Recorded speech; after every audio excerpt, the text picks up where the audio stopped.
Listen, we've been talking a lot recently about things that we want to pass on, um, and there's an interesting word that's used just a few times in the New Testament.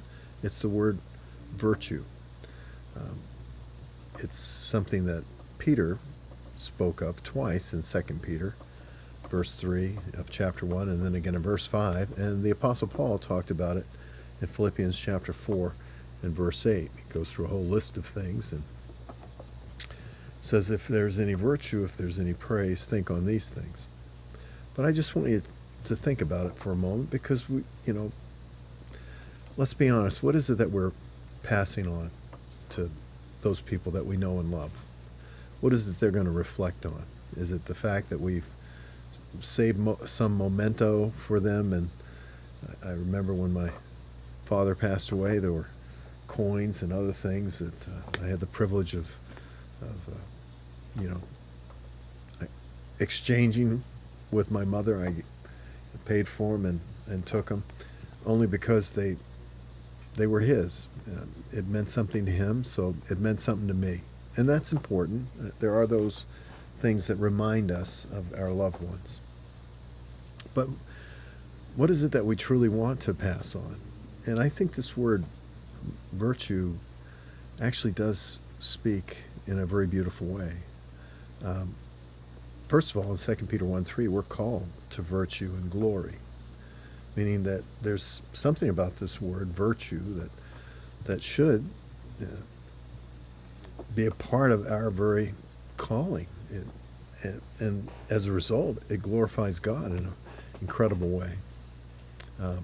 It's The word is used in the Septuagint version, and I think it's in Isaiah 42:8, where God says, look, I won't give my glory, and I will not give my praise to graven images. The word glory there is the same word in the Greek, virtue. But I think the word has been described by some theologians is maybe a little more fitting, would be it's kind of moral integrity. Now just take a moment and think about that, because I want you to look around and just open your ears. The things that we see on the news, I was listening, not that this is not a political devotional here, but I was listening to a Senate subcommittee, or it might have been a House subcommittee, and they were interviewing the head of the FBI, and I was listening to some of the statements that some of these congressmen were making. And I just thought how many of the things that they said were just absolute lies, just a total contradiction to things that they said in the past. And somehow we have, as a nation, have come to a place where we just kind of accept this. Like lying is not an issue. It is to God. And it also speaks of the fact that there's no moral integrity in the whole process. What do we want to teach our loved ones? What do we want to leave behind? That we were hopefully people that has some degree of moral integrity. Like when Peter says there in 2 Peter 1 and verse 5, it says, this very reason, applying all diligence, I want you to be eager to do this, that you supply to your faith virtue or moral integrity. Just integrity. Just the sense that there is a degree of moral integrity that goes along with your faith. Like you're not just acknowledging something and then living another lifestyle and acting as if that's acceptable. I heard an interview recently of a pastor, and just to hear some of the things that he said, I won't name the person, but I was shocked. It's as if the gospel that you acknowledge has been divorced from any form of moral integrity.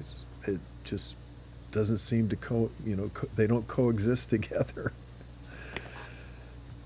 I think all of us know someone that we could say,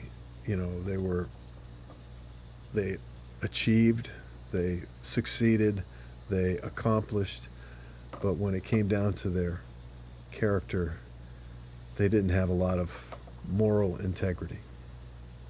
I find it interesting that Peter said, add to your faith. You supply this. And by the way, the word supply means something that you do on your behalf. It's something you have to provide. Moral integrity. And then knowledge. And it keeps going till it ends out with the love of God. Isn't this what we want for others to remember about us? That we lived as best we could with a degree of integrity that perhaps wasn't proper in the world around us, but it was right with God. It was right with God. That when we said that we loved the Lord, that we also exhibited in our behavior, our conversation, our attitude, our actions, the things that we inclined towards also displayed a degree of moral integrity so that we didn't diminish the testimony of Christ and we didn't harm others with our behavior or our attitude or our conversations. If we do that, we're leaving a legacy that is transferable into heaven. Look, everyone's looking for someone that they can pin their hopes on. And I believe that, and what I mean by that is someone like when the Apostle Paul said, I want you to follow my example as I followed Christ in 2 Corinthians 11:1. That's exactly what we're speaking of here. That we, or is it 1 Corinthians 11:1? I might have misplaced that, but it's one of those two. I think it's 1 Corinthians 11:1. But the point is that we want to follow somebody, but we want to follow a person that has moral integrity and not be misled by people that can speak well, talk a good talk, but can't reflect that in the decisions and the attitude and the actions of their life. I don't know about you, but I want to be remembered as a husband, as a father, as a grandparent, as someone who wasn't perfect, but to the best of my ability, I tried to live out the things that I had proclaimed in the pulpit. Moral integrity. Till next time, friends, God bless you.